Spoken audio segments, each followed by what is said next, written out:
paulit ka na. Hindi nga ako magpagawa dyan. No? Sir, sabi ko po bawal dyan. Miss, balita ko kasi dito sa shop nyo, habang ginagawa, pwedeng sumilip sa sakyan, pwedeng tingnan. Yes po, pwede sir, pero bawal po kayo umilalim sir ha. Delikado po kasi yun. Sige, okay lang.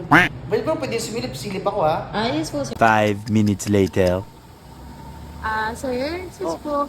Sir, pwede niyo pong panoorin si technician pero bawal po kayo pumunta sa ilalim Oo, sir ha. paulit ka na. Hindi nga ako magpagawa dyan. No, panunod lang ako.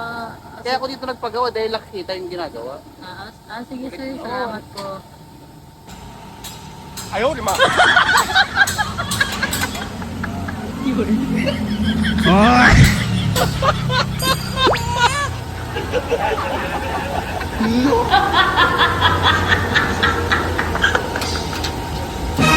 Sir, sabi ko po bawal dyan. Ay, hindi, ano ko lang, pinustay ko lang.